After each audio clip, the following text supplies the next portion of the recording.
Hello and welcome to this week's edition of Ectohead. So it seems as though disclosure is on our doorstep. Stories are popping up everywhere. One that popped up yesterday for me was the story of Representative Burleson and his secret meeting with pastors. That was going to be the original subject of the video that I had for you today. However, things have moved along, and quite nicely. So it appears as though Representative Burleson had a secret meeting with a handful of pastors, and it may or may not be the case that Representative Burchett had a hand in that meeting also. This secret meeting was convened at an Airbnb in Tennessee, which is where I believe Tim Burchett's constituency is located. And the upshot of this meeting was all the pastors were told to prepare their congregations, to prepare their flocks for some kind of news that the President of the United States, Donald Trump, was going to deliver very, very soon.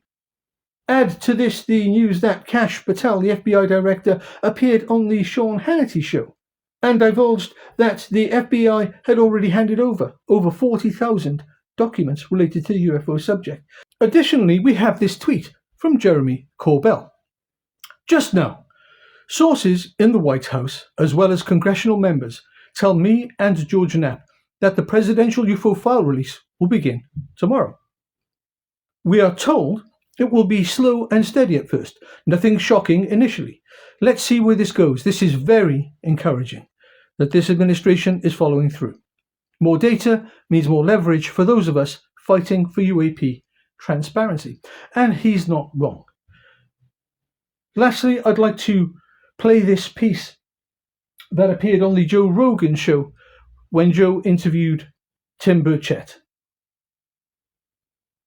Do you know what is going to be released? So supposedly this is the week of some kind of disclosure. Can you give us any insight as to what's going on? Oddly enough, I got a call that tomorrow at 3 o'clock, I'm going to be briefed over the phone by, I think one of Headseth's top dogs is going to go over some stuff with me that they've got, and I have no earthly idea. I don't want everybody to get their hopes up. I don't have a lot of faith in our government. President Trump's always been great to me. He's never lied to me, but I don't know that he knows the right questions to ask and the right people to talk to, because, I mean, this thing's been covered up at least since 1947, and I just don't think they don't give up that easy. The war. So Burchett goes on to describe how he doesn't have much faith in the process, that it will be difficult. Now, we're in a new race, not a race for disclosure, but a race to discredit disclosure. Barack Obama a couple of weeks ago said in a rather offhand moment that aliens were real. When President Trump was asked about this on Air Force One, he said that's classified information. Obama should never have said anything of the sort. Cuts to a couple of days ago, and Obama appears on the Colbert Show. They're very good friends, those two, where Obama and Colbert spend the time they have together making flippant jokes about ufology. And we have to watch Obama rather awkwardly walking back his initial statements on aliens, saying that the government is terrible at keeping secrets. Well, we know that's a lie. But for many people who aren't involved in ufology, who just aren't interested, it will be more than enough. And for those who are prejudiced against UFO for whatever reason, and they have a right to those views, it will be the "see, I told you so" moment that they've been waiting for. And now we who are interested in disclosure are going to be subject to the most ugly of sights, an interdepartmental tug-of-war between those who are for disclosure and those who are against. I think over the coming months and years, we might be subject to a lot of whataboutery, and the obfuscation will continue in the most embarrassing of fashions. Bureaucracy, as we've seen over the last 20 years or so politically across the globe, has no shame. It concerns itself with its goals, and everyone else can just go hang. And for those of us who want something tangible, something tantalizing to get our teeth into, to move the process forward, I think we're going to be a little bit dissatisfied. Maybe as this process moves on and more information is released painfully, because I can tell you I think it'll be like pulling teeth, the information released will ramp up in scope.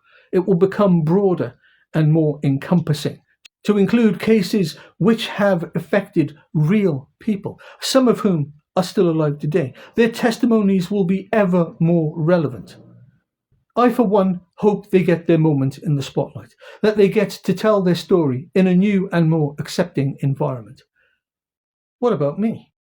My own personal thoughts on this impending disclosure. What will Trump say this afternoon? Well, I think his initial comments, by necessity, will be weak sauce, at least for those of us who are involved in ufology, who are very interested in the UFO phenomena. He's going to start slowly. It appears as though they've opted for the slow drip disclosure version.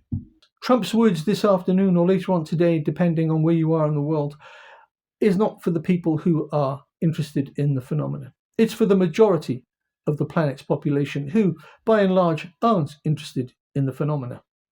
If Trump stands behind the lectern today and says the words, "We're not alone," then that in itself will be enough. But many people are hoping for new videos, something tangible and exciting to get their teeth into in order to move disclosure along in some real fashion. But Trump has to know from this point on, he's changed the world forever. He will have been the disclosure president that he promised to be. And if Trump's words on disclosure today, no matter how impotent they may appear to some in ufology, will open doors to greater interest and further investigation. This, my friends, is the start. Do let me know what you think in the comments below. Do like, subscribe and share. It really would help the channel. And until next time, bye-bye.